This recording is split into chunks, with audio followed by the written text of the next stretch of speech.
Hey guys, Professor Bill, Comic Book University, and we're going to be talking about the Marvel FASERIP game. Now you may be saying to yourself, what the heck is this FASERIP thing? What do you want to do to my face? Nah, relax, alright?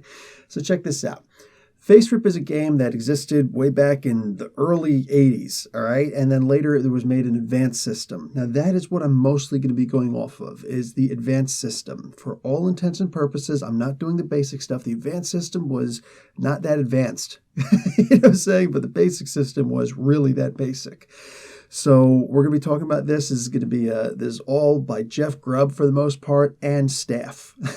So we're going to be discussing in this very first inaugural video, what exactly is FASERIP? Why is this game called FASERIP? All right. Also, by the way, guys, I will provide links below for all sorts of different resources that you can utilize so that you can start using your game pretty much immediately. As these videos increase, you will, as more and more videos come out, you will be able to do more and more things. All right. And I'm going to try and make this a weekly series. All right. Let's get moving.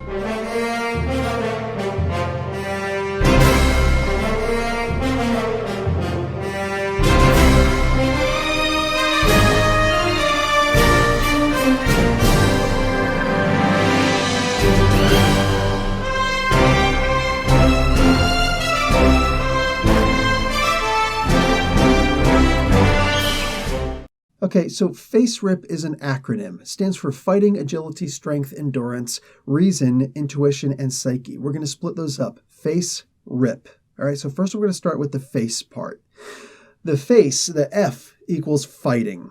All right, now Marvel Superheroes Advanced Roleplaying Game is one of those very few systems. It was my very first system that I ever found that has a separation between your strength and your fighting ability. All right, unlike in Dungeons and Dragons, where your strength determines whether you can hit someone and how much damage you do to someone. I've studied the martial arts since I was 8 years old, and I didn't jump onto this game until I was 12. So this was very refreshing to me from playing Dungeons and Dragons and multiple other systems where, depending on how strong you are, depending on how you're able to hit someone, I have found that is simply never ever the case. Your strength has nothing to do with your ability to actually hit someone in an actual fight. So this is one of the main reasons, literally, just this first part, the fighting ability, the fighting stat. That is one of the big key issues that made me say this is a great game. So your fighting in general is just your raw hand-to-hand ability. It's your hand-eye coordination, your ability to see something and hit it in melee. All right. So anything that has to do with your fist or your hand or whatever you're holding and not releasing, not throwing, this is your fighting ability. So your ability to throw a punch, to hit someone with a club or a lamppost or a freaking car. It could be the side of a building. As long as you're not releasing it from your grip, you're just hitting someone and it never releases from your grip the entire time. This is your fighting ability. This is close quarters combat at its best. I don't care if it's a knife, edge attacks, blunt attacks, all of these different things. They rely on your fighting ability to hit. Fighting is more than that, though. Not just slugfest. The typical terminology used is slugfest, but it is also evading in close quarters combat. So if someone's going to throw a punch at you or hit you with some kind of a swing, like let's say they have a tail. Let's say you are, as an example, you are in a hallway and there's the scorpion is standing in front of you. And the scorpion swings his tail at you. That is not an agility roll. That is a fighting roll to hit you because that's still attached to him. That's still a part of who he is. So anything along those lines, this is fighting to hit, but it's also fighting to evade. This is not the same as dodging. I know right away, maybe sometimes somebody will say, oh, I'm going to dodge this attack. It is understood this is actually evading an attack. If someone is using their fighting to hit you, you must use your fighting to avoid it. There is no use of agility to avoid things like that. It simply does not happen, not in this game. So, and this is good. This is good because the idea of seeing someone swing at you with, like, let's say a fist or a punch, and you're not only seeing the object or the item itself that is going to make contact with you, but you're seeing the wrist, you're seeing the fulcrum at the elbow, the turning of the shoulder, the twist of the body at the hips, and the movement. You're seeing all of these different things. This is very different from seeing something at a distance. On top of that, this is also going to determine your ability to use multiple attacks. Okay, so in the example that I just gave, the scorpion is in a hallway and you're facing him, and he's going to take a swing at you with his tail. That is you're fighting to evade that attack. Now, here's the problem. What if there's also a device, some kind of a MacGuffin at his feet? He realizes it's there, he doesn't realize it's there, whatever. And you're going to leap for that object. You need to get your hands on that object. You can use for your movement, that way you get your movement and then you get an action. And let's say for your action, you want to grab that device. Okay, but what if, you're banking on that maybe the scorpion is going to miss with that tail attack. If he misses, you're golden. But what if he hits? You might want to evade that attack, because getting hit by the scorpion, you better be a tough SOB if you're going to take a shot by the scorpion's tail. So let's say you want to do multiple attacks now. Depending on how great your fighting is, you may be able to leap for that item, grab the item. That's your second, leaping is your movement. And then for your action, grabbing the item. But let's say you want to make a second action, such as evading. Okay, cool. Now you can go for evading also. But now, depending on how great your fighting is, you may actually be able to do multiple attacks, in so much as being able to take a swing at the scorpion also. Hey, maybe you get a good slam attack or a stun attack that will knock him off his feet, stagger him for a little bit, give you a chance to actually get away without having to take another hit from this guy as you're running away from him. No, there are no attacks of opportunity in this game. So, good thing, bad thing, however you want to look at it. Okay, moving on. Let's talk about agility. This is the A in the FASERIP. A is your agility. All things ranged, nimble or dexterous. This is your agility. So your ability to hit with thrown or aimed attacks. So if you're fighting somebody with a knife, this is, it's hand-to-hand. This is you're in melee. This is your fighting ability. But what if somebody decides you see somebody running and you feel the need to throw the knife? Or it could be your billy club, if you're Daredevil. You're throwing a knife, billy club, a pool ball, whatever it is, a javelin. It could be a bus, throwing a bus even. This is all your agility. That's what you use. Anything that leaves your hand or is considered a missile weapon, such as a gun, aiming some kind of a rifle or a gun or shooting someone, including blast attacks. So Cyclops using his optic beams, or Havoc blasting you with his plasma attack. Anything like that, including Colossus throwing Wolverine. This is aimed. Anything where you're aiming. This uses your agility. Mind you, we haven't got into damage yet. Fighting and agility are simply used to hit. Fighting is used for your melee, anything within approximately your area or whatever your natural reach is, or reach with a weapon. And your agility is whatever is a distance attack. Something leaves your hand or leaves the thing that you're holding and continues on a straight trajectory, or you'd imagine a straight trajectory. So this is not only thrown or aimed attacks, there's also dodging missile attacks. So let's say the Punisher takes a shot at a bad guy. That bad guy is probably going to want to try and get out of dodge. So he will have to try and dodge this attack. This is different from evading. So he or she will use the agility attribute to try and not get hit by said bullet. Or let's say Spider-Man is trying to avoid Electro's electricity attack. You're going to want to dodge. And this is absolutely your agility to do that. But more than that, this is going to be used for catching, for maneuvering through obstacles, and for anything that has to do with coordination. That also is going to include driving a vehicle, anything like that, whether it's land, air, sea. All of this utilizes your agility, the A attribute. So moving on, we're now going to get into strength. Strength is something entirely different. This is your raw, hard ability to do damage or to lift things. So lifting weights, pick it up, put it down, pick it up, put it down, and your control in picking things up and putting them down. This is your strength. Being able to do damage. This is a raw stat. You don't roll for damage. This is one of the cool things that I like about it's a very static thing. Damage is static. You do not roll for damage. Like, anywhere from, you roll a d6 plus 5 to do. No. What is your strength? Your strength is amazing 47. You will always do 47 points of damage when you punch someone. There are ways to increase damage, but for the raw stat in and of itself, you will always do that 47 points of damage or whatever your strength stat is. So it determines how much you can lift and how much damage you will do with an attack. And that's whether you throw it or hit with it.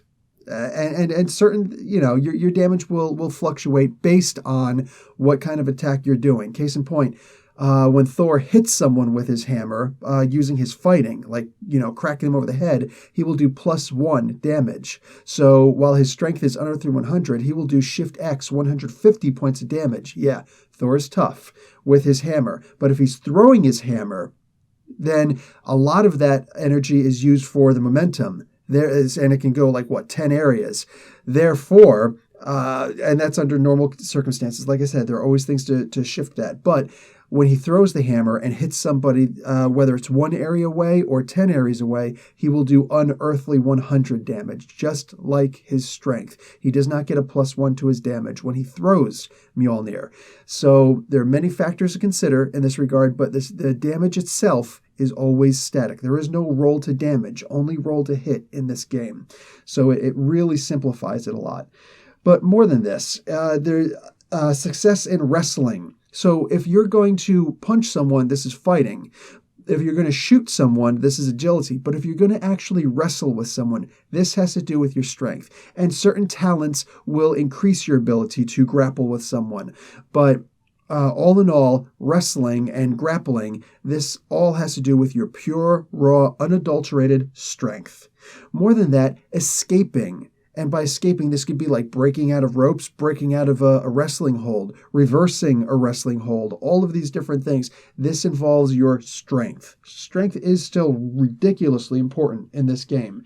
All of this, including your lifting potential. E for FASERIP.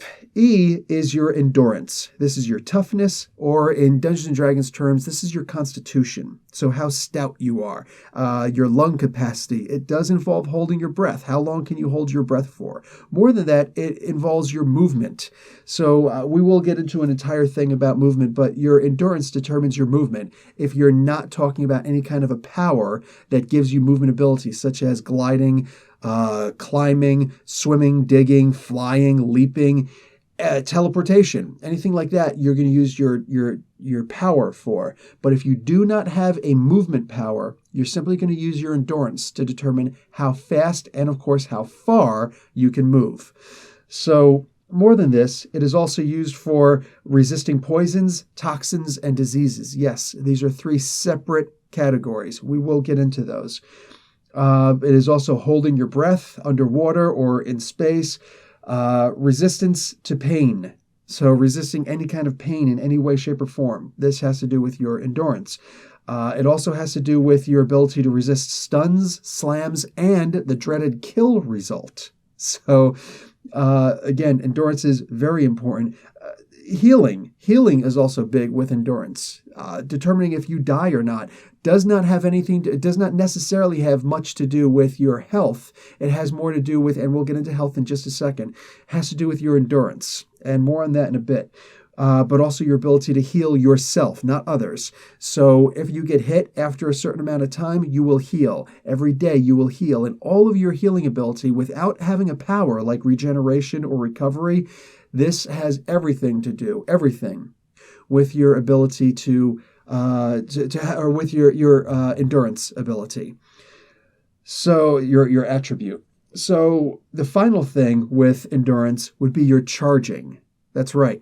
So there's actually the ability to hit someone using your endurance. So if you have, and this damage is separate. Again, this is just the to hit. If you have a high endurance, you may want to consider charging into someone. Somebody like the Rhino has this ability. And charging is its own thing. We will get into that when we talk about combat. But having a high endurance does actually help you in combat for hitting people also. Let's say if you want to run across a room like the Juggernaut or the Rhino, as I'd already indicated, and smash into somebody with your shoulder or your head, God forbid, like Hammerhead. This has to do with your endurance. Now, when you take all of those basic stats that we just gave you, the FASE, the face in FASERIP, all four of these determine your health. Health is just hit points for all intents and purposes. So you will take the number. If you have 26 points in your fighting ability, 40 points in your agility, 10 points in your strength, and 20 points in your endurance, you will add all of those up together, and that final number is your health, your hit points, essentially. Health is not while the FASERIP stats are static, health clearly is not. It will likely change multiple times throughout the course of the game. All right, now let's get on to the RIP. This is not your rest in peace. Rather, the R stands for your reason. For all intents and purposes, this is your intelligence, your IQ, your intelligence quotient. This is your capacity for logical thought. Why didn't they use I for intelligence? We'll get into that when we get into the I for RIP. But this is your success in building, in tinkering, in repairs, in chemical formulation, in puzzles, in understanding alien technology, and your ability to understand the business end of a language. Obviously, a talent in a language, you bypass your reason ability immediately. But let's say you do not know a foreign language, or it's an alien language, or an interdimensional language. In order to at least understand the basic gestures that are involved in the communication, then you will use your reason to get the gist, the general idea of what is being said. You know, this person is saying, come with me, as opposed to, you better run, you got 5 seconds before I blow you up. You know what I'm saying? That there is the necessity in understanding language. All of this has to do with your reasoning. You want to invent something new. You want to create a new set of armor. You want to gadgeteer a weapon. You want to make a formula that increases your size. All of these involve your reason. This is your scientific ability. And talents will, of course, affect this, but your basic, raw knowledge, this is your reason. The I is intuition. Okay, so the intuition is used for wisdom, wits, common sense, and your battle reflexes. I'm using that straight out of the book because that is the perfect definition of your intuition. So if you need to figure out some kind of a clue, if you're trying to use some kind of a detective ability to increase your detective espionage talent, all of this uses your intuition, trying to find hidden items, your gut instinct to determine, is this item potentially dangerous? You know, if let's say you're walking and you see this small device, you know, that let's say, for instance, the ultimate nullifier. Someone points the ultimate nullifier at you, but you've got no idea what the ultimate nullifier is. Intuition would be determining this person's body stance, his or her aggressive nature, the confidence. Do you see their hands shaking? Do you see a twitch in their eyes when someone's lying? All of these different things are determined the intent, the motivations, and the just how serious this other person is. So detecting threats, all of this. And this also has to do with your initiative order for your party, for you as an individual in the combat turn. The final part, the final part of intuition would also be emotions. Your emotional control, your ability to resist emotion control. This is, do you lose your cool in combat? So someone like Wolverine, or especially like the Punisher, would have a very high intuition. So determine your battle hardness. Yeah, the difference between looking at Reed Richards in combat or looking at Ben Grimm in combat. This is your intuition. Someone like Ares is going to have that 10,000-yard stare and will scare the heck out of you if you're facing him in combat. Meanwhile, somebody like the Beast I think I could take this guy. So intimidation, all of this is your intuition. And the final attribute is the P. This is your psyche. Now, your psyche is going to determine your mental discipline, strength, willpower, all of that good stuff. So resisting mental invasion and hypnosis. This is your psyche attribute. Resisting magical attacks. This is your psyche. And also, if you're a magic wielding character, psyche is the hand stat. You can have everything else is your dump stat. But psyche, you have to blast this as much as possible. This determines your basic ability with magic. So all of that. Psyche is involved in resisting domination, everything. And all three of these, RIP, your reason, intuition, and psyche, determine your karma. Karma is the most non-static attribute. This is one of your primary abilities, or your secondary abilities, I should say, attribute. This is the thing that will change the most. And karma is its own video. It's its own video in and of itself. But in general, your karma is basically your experience points. And I personally renew the RIP worth of karma every single game. And that's, you could house rule that, whatever you want. That's something that I do because your RIP, your RIP stats, those should actually mean something instead of just, only in character creation. So there's that. Consider that. But more than that, your karma is used for your ability to affect a dice roll in-game, or it could also be used for increasing stats overall. So your powers, your RIP, your FASE, RIP abilities, all of those. Your karma is determined for so much. Your other two secondary stats are going to be your resources and your popularity. And those, again, are their own videos in and of themselves. But we will get there. Anyway, guys, this is the very first video. I hope that you enjoyed it. I hope that it was educational. I hope it brought you something. And I will see you next week. All right, guys. Professor Bill, Comic Book University. Class dismissed.